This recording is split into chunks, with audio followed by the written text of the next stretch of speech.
Hai dan Assalamualaikum. Nama saya Siti Najah Fatihah binti Muhammad Noor dari kelas DSI 6A.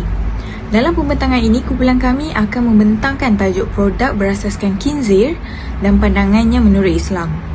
Saya akan membentangkan tajuk pengenalan serta prinsip makanan halal dan haram.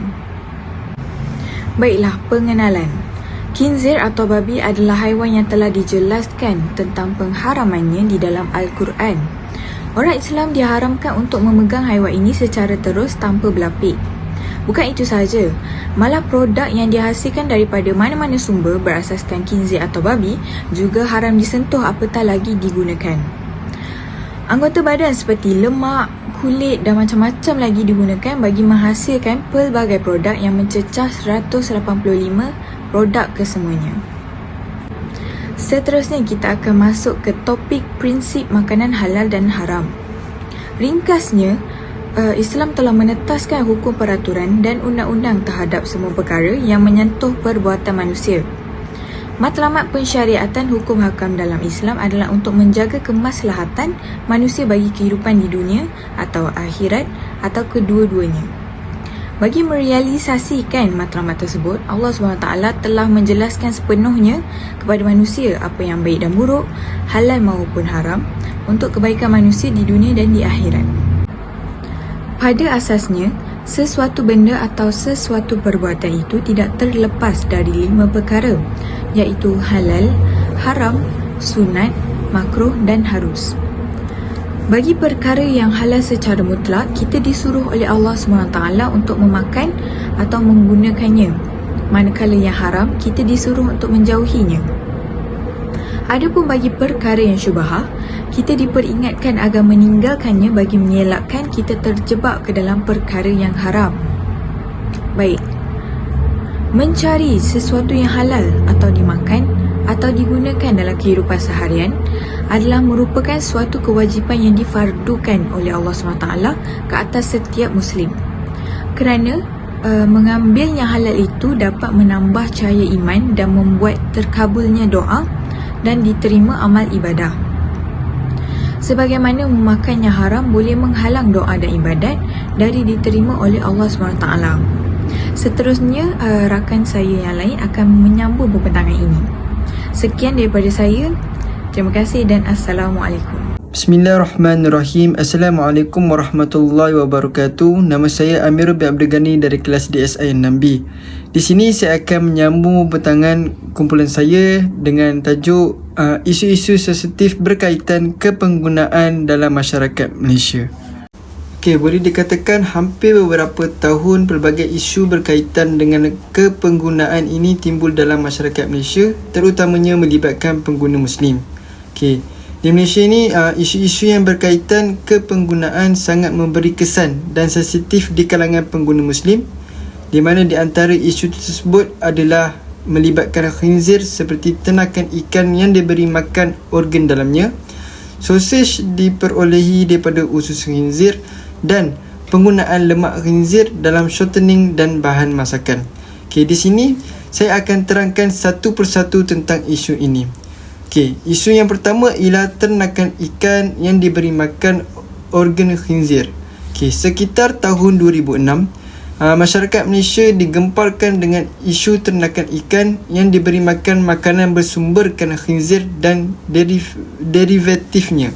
Okey, malah sehingga kini isu tersebut tetap dibincangkan walaupun Muzakarah Jawatan Kuasa Fatwa Kebangsaan Malaysia telah menggariskan panduan yang jelas tentang persoalan tersebut. Berdasarkan laporan-laporan akhbar yang telah dibuat, aktiviti pertanakan ikan ini tersebut banyak dilakukan di beberapa kawasan bekas lombong sekitar Batu Gajah, Trono dan Papan di negeri Perak, Negeri Sembilan, Johor dan beberapa buah tempat yang lain di Malaysia. Okey, modus operandi yang dilakukan oleh penternak-penternak ini adalah memaksimumkan penggunaan kawasan yang dimiliki untuk beberapa tujuan tertentu. Sebagai contoh, kebanyakan peternak akan menternak khinzir di satu bahagian kawasannya, manakala dua bahagian yang lain akan digunakan untuk menternak ikan dan penanaman buah-buahan atau sayuran. Dalam hal ini, penternak khinzir akan memanfaatkan najis dan hasilan khinzir seperti organ dalam yang kemudiannya direbus lalu dijadikan sebagai bahan makan kepada ternakan ikan.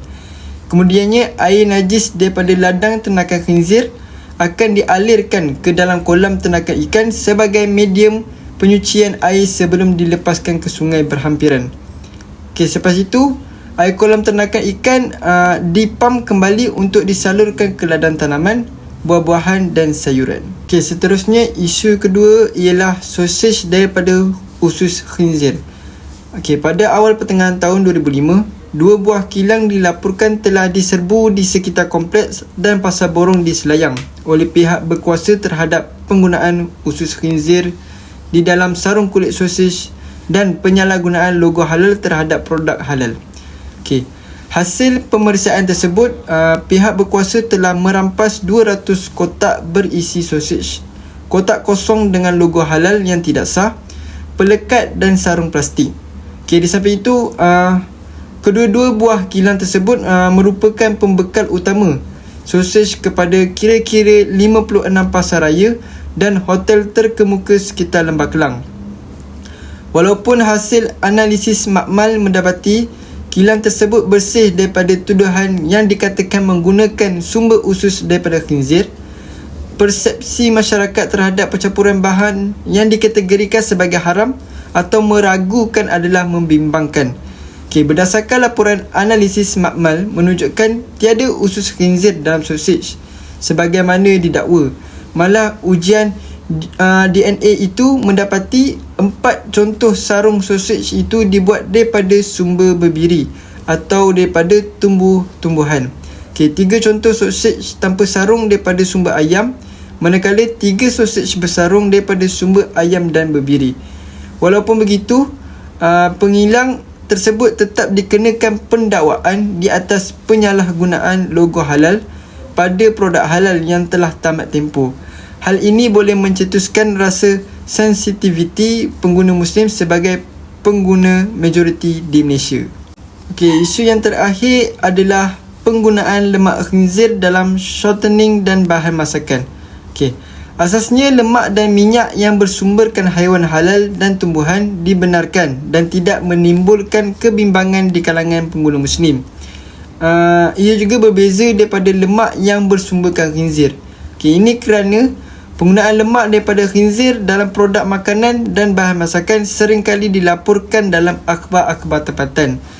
Sebagai contoh, berdasarkan laporan akhbar pada bulan September 2010, sebuah syarikat pengilang minyak sapi jenama QBB Purgi telah ditarik balik status halalnya oleh Jabatan Kemajuan Islam Malaysia JAKIM. Pada 19 Ogos tahun yang sama kerana didapati mengandungi elemen yang meragukan dipercayai bersumberkan lemak daripada khinzir. Walaupun begitu, setelah kajian dilakukan oleh pihak berkuasa, didapati produk QBB ini disahkan halal dan suci daripada elemen yang meragukan. Ini adalah sedikit tentang isu-isu sensitif berkaitan kepenggunaan dalam masyarakat Malaysia. Seterusnya saya akan beri kepada kawan saya untuk menyambung pembentangan ini. Bismillahirrahmanirrahim. Assalamualaikum warahmatullahi wabarakatuh. Nama saya Irfan Rafiuddin bin Mansur dari kelas DSI 6A, memegang KEM Matrik DSI 2020251103. Baik, seterusnya saya akan meneruskan pembentangan berkaitan dengan penyelesaian kepada isu-isu sensitif. Macam tadi saudara Amirul ataupun rakan saya telah membentangkan berkaitan dengan isu-isu kepenggunaan dalam masyarakat Malaysia. Antaranya apa isu dia? Yang pertama adalah ternakan ikan yang diberi makan organ khinzir. Yang kedua adalah sosis daripada khusus khinzir. Yang ketiga adalah penggunaan lemak khinzir dalam shortening dan bahan masakan. Jadi ketiga-tiga itu merupakan isu yang sering timbul atau isu-isu yang sensitif yang kerap timbul dalam kalangan kepenggunaan dalam masyarakat Malaysia ini. Okey, jadi antara penyelesaian yang dapat saya kemukakan, yang pertama adalah kita perlu mempromosikan program kesedaran halal ataupun halal awareness di kalangan pengusaha industri, khususnya industri pengeluar makanan. Pengenalan kepada konsep halal dan thayyiban, halal yang lagi baik. Okey, bila kita sebut tentang konsep halal dan thayyiban ni, penggunaan konsep halal dan thayyiban dapat menentukan suatu makanan merangkumi aspek tersurat maupun tersirat. Apa maksud tersurat dan tersirat itu? Tersurat dari segi fizikal makanan itulah. Contohnya dari segi luarannya nampak elok semua. Jadi tersirat pula yang tidak nampak secara zahir. Jadi thayyiban sendiri ditakrifkan sebagai makanan yang bersih, tanpa sebarang kotoran, sumber datang daripada sumber yang halal, pengambilannya tidak mendatangkan mudarat ataupun penyakit dan mempunyai nilai pemakanan serta elemen yang bermanfaat. Penggunaan thayyib juga menumpukan kepada kehalalan suatu makanan dengan ciri-ciri baik, sedap, lazat dan berkhasiat. Itu berkaitan dengan konsep halal dan thayyiban. Jadi dekat situ jadi penyelesaian pertama ni, kita mestilah memupuk kesedaran tentang halal yang lagi baik, iaitu halal dan thayyiban. Jadi untuk penyelesaian yang kedua pula ialah mengetatkan prosedur kelulusan sijil halal kepada pengusaha industri. Tambahan mewajibkan penjawatan eksekutif halal dalam syarikat-syarikat pemegang sijil halal di Malaysia. Maksud kat sini mengetatkan prosedur kelulusan sijil halal kepada pengusaha industri ialah kita mestilah melihat betul-betul setiap prosedur untuk membagi sijil halal itu. Bukan semena-menanya nak bagi sijil halal kepada mana-mana pengusaha ataupun pengeluar makanan. Tidak terjadilah isu-isu seperti yang disebutkan tadi, yang mana ikan-ikan diberi makan organ khinzir semua. Jadi setiap benda-benda tu mestilah perlu dititik beratkan dan dinilai dari pelbagai aspek. Tambahan mewajibkan penjawatan eksekutif halal dalam syarikat-syarikat sijil halal di Malaysia. Jadi itulah sedikit sebanyak penyelesaian berkaitan dengan isu-isu sensitif dalam kepenggunaan dalam masyarakat Malaysia ini. Sekian itu daripada saya. Assalamualaikum warahmatullahi wabarakatuh. Assalamualaikum warahmatullahi wabarakatuh. Nama saya Nur Jasmiza Natasha binti Zainuddin dari kelas DSI 6B. Hari ini saya akan menyambung pembentangan rakan saya mengenai contoh produk harian yang dihasilkan daripada khinzir. Produk yang pertama adalah aiskrim. Aiskrim adalah antara pencuci mulut kegemaran ramai, tak kiralah kanak-kanak. Namun, terdapat aiskrim yang dihasilkan menggunakan salah satu anggota daripada haiwan ini. Gelatin khinzir digunakan untuk mengawal penghabluran gula dan memperlahankan proses pencairan aiskrim. Produk yang kedua pula adalah mentega. Bagi anda yang sukakan mentega, berhati-hati ketika membelinya kerana kemungkinan mengandungi bahan haiwan ini. Gelatin khinzir juga digunakan dalam penghasilan mentega rendah lemak. Untuk menghasilkan mentega, krim perlu ditapis daripada susu. Proses ini memerlukan penapis berkualiti tinggi dengan liang yang halus bagi memisahkan kedua-duanya dengan baik. Kualiti mentega bergantung kepada kualiti krim yang ditapis, yang mana krim yang berkualiti tinggi dihasilkan menggunakan penapis yang baik. Dan penapis yang baik kemungkinan besar diperbuat daripada gelatin khinzir kerana mempunyai liang yang sangat halus. Produk yang ketiga ialah pelembut fabrik.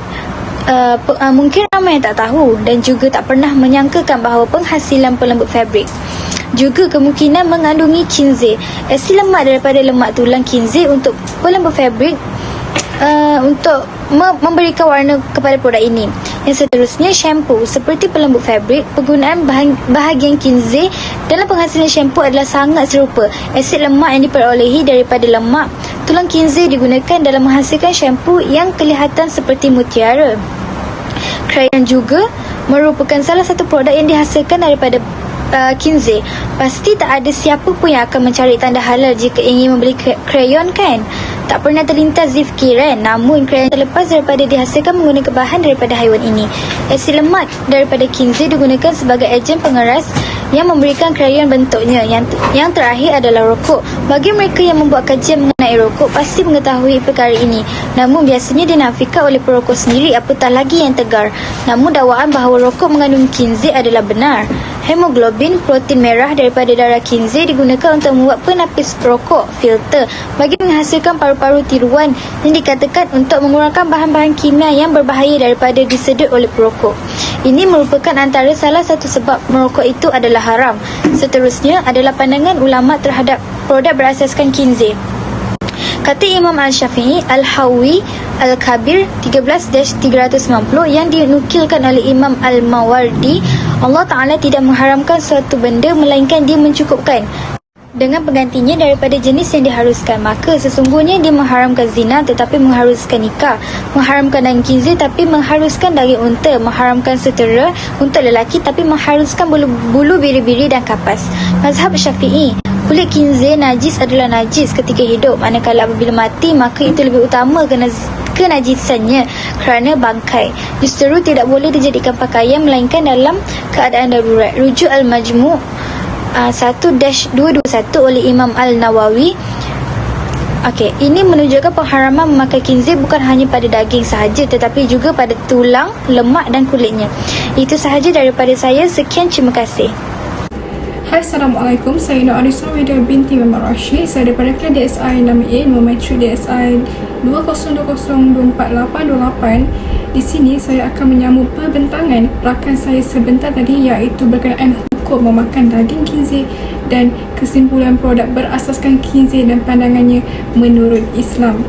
Yang pertama sekali, saya akan menerangkan berkenaan hukum memakan daging khinzir. Jadi saya akan mulakan dengan firman Allah Subhanahu Wa Taala yang bermaksud sesungguhnya Allah Subhanahu Wa Taala mengharamkan kepada kamu memakan bangkai dan darah dan daging babi dan binatang-binatang yang disembelih tidak kerana Allah. Ayat di atas telah menyatakan bahawa Allah Subhanahu Wa Taala telah mengharamkan kepada kamu semua apa yang memudaratkan bangkai, iaitu yang tidak disembelih sebagaimana yang dikehendaki oleh syarak, juga darah yang mengalir, daging khinzir dan sembelihan yang disembelih bukan kerana Allah Subhanahu Wa Taala. Dikhususkan penggunaan lafaz daging dalam masa yang sama, bahagian-bahagiannya yang lain juga hukumnya haram kerana kebanyakan bahagian yang dimakan daripada haiwan adalah daging dan seluruh bahagiannya yang lain mengikut hukum pada daging tersebut. Mengenai perkara ini, Allah Subhanahu Wa Taala berfirman di dalam Al-Quran yang bermaksud, dan ia menghalalkan bagi mereka segala benda yang baik dan mengharam kepada mereka segala benda yang buruk. Ayat ini mengatakan bahawa ianya ditujukan kepada seluruh manusia sama ada orang-orang beriman ataupun kafir, supaya memakan apa yang ada di atas muka bumi yang terdiri daripada biji-bijian, buah-buahan dan binatang yang telah dihalalkan buat mereka mengambilnya, bukan dengan cara merampasnya atau mencuri atau dengan hasil muamalat yang diharamkan atau perkara-perkara yang diharamkan. Akhir sekali, saya akan mengupas berkenaan dengan kesimpulan tajuk pembentangan kumpulan kami, iaitu produk berasaskan khinzir dan pandangan menurut Islam. Berdasarkan perbincangan dan perbahasan di atas, kami simpulkan kepada beberapa perkara memetik kata-kata Imam Al-Syafi'i dalam Hawawi Al-Kabir yang dinukilkan oleh Imam Al-Mawardi. Allah Subhanahu Wa Taala tidak mengharamkan sesuatu benda melainkan dia mencukupkan dengan penggantinya daripada jenis yang diharuskan. Maka sesungguhnya dia mengharamkan zina tetapi mengharuskan nikah, mengharamkan daging babi tetapi mengharuskan daging unta, mengharamkan sutera tetapi mengharuskan bulu biri-biri dan kapas. Dan itu sahaja daripada saya, Arisa Muhammad Rashid. Sekian, terima kasih. Assalamualaikum.